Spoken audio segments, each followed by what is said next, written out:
Hi everyone, welcome back to another What I Eat in a Day as a vegan. And so for breakfast one day, recently I made a strawberry crumble. I first preheated my oven to 180 degrees Celsius and then I made the crumble topping by placing half a cup of oats, half a cup of oat flour, a quarter of a cup of melted coconut oil, 2 tablespoons of maple syrup and a tablespoon of coconut sugar in a mixing bowl, and then I mixed that all together. Next I cut 10 strawberries in half and placed those in a baking dish. I squeezed over the juice of half a lemon. I find this really intensifies the flavour, and then I added the crumble mix on top. I then placed that in the oven to bake for 25 minutes, and once it was then done I removed it and served up half of it into a bowl. So this recipe actually makes 2 decent sized portions, and I love experimenting with crumbles and just making them using all sorts of fruits. I also love making blueberry crumbles, raspberry crumbles, blackberry crumbles.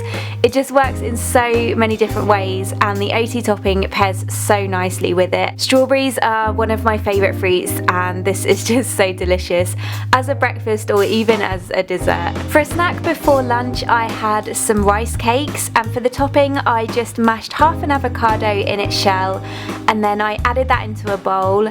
I then added in 4 chopped sun-dried tomatoes, seasoned it with salt and black pepper, and then I gave that a really good mix together. I then placed 2 sesame seed rice cakes on a plate and I added on the avocado mix, spread it out, and then I splashed on some vegan Worcester sauce. I love topping my rice cakes with something savoury as opposed to something sweet as a great snack for during the day. It's something quick and easy to have between meals, and avocado and Worcester sauce make such a great combination together, but this would also work really well as a dip for chips, as a sandwich filling, or with any other crackers or even oatcakes. For lunch I made some red onion and rosemary pasta. I first finely diced 1 medium red onion, and then to a small pan on a medium heat I added in 1 teaspoon of olive oil and then the red onion. I fried that off until soft, and then I added in 1 large tablespoon of tomato paste and then I fried that off as well. I next added in half a teaspoon of paprika,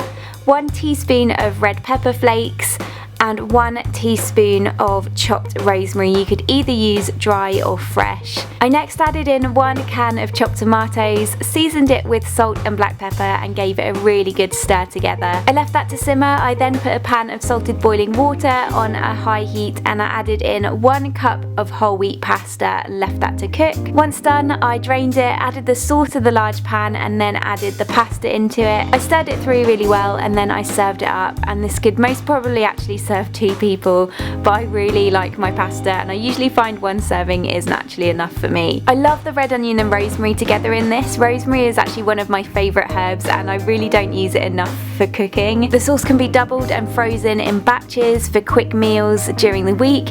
It would also be really great with like some roast veg and quinoa as a different sauce for a lasagna.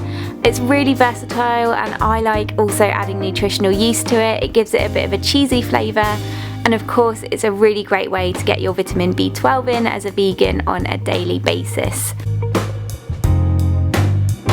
For a snack I had these Naked Posh bits in the cacao and sea salt flavour. I love the original Naked bars. These are one of the latest things they've brought out, and they're basically little pieces of their bars made with dried fruits and nuts.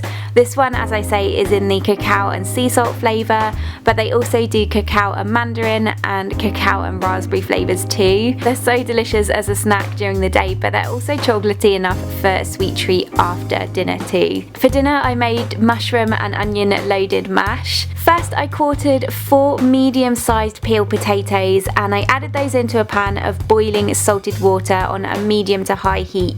Next I sliced up 1 medium white onion and I added that to a small pan with 1 teaspoon of olive oil. I fried those off until soft, and then I minced in 3 cloves of garlic and fried those off too. Then I chopped up 200 grams of mushrooms. I halved any smaller ones and quartered any larger ones, and then I added those to the pan as well and gave everything a really good mix together.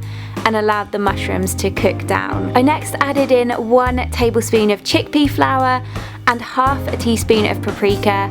I mixed that together well, and then I popped in a bay leaf and poured in half a pint of vegetable stock. I then splashed in some vegan Worcester sauce. You know how much I love this stuff. Just add this to taste, and then I seasoned it with salt and black pepper and then allowed it to simmer and thicken. In the meantime, I drained off the potatoes, reserving a little bit of the water in the pan.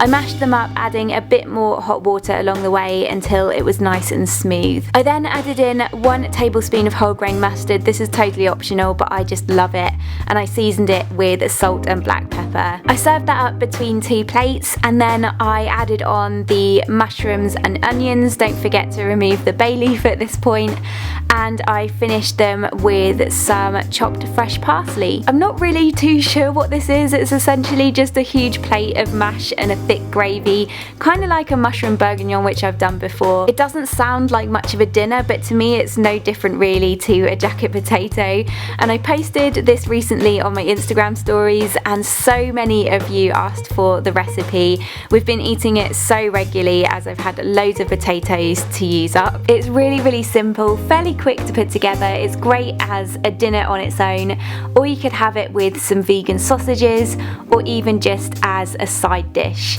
And then for dessert, I made some strawberry crumble nice cream. For this, I added 1 frozen chopped banana into my food processor, and I blended that up until it was almost smooth. I next added in the other half of the strawberry crumble left over from breakfast. It was cold, I'd kept it in the fridge, and I blended that up just to mix it together. I then just served that up in a bowl. It's basically crumble and nice cream just all in one, and you know that I love to create new flavours of nice cream, and this was also just a great way to use up the rest of the crumble. That's it for another day on my plate. I really hope you enjoyed this video, and as always, I'll have all of the recipes featured written up in the description box below for you. Thank you so much for watching, and I'll see you in my next video. Bye!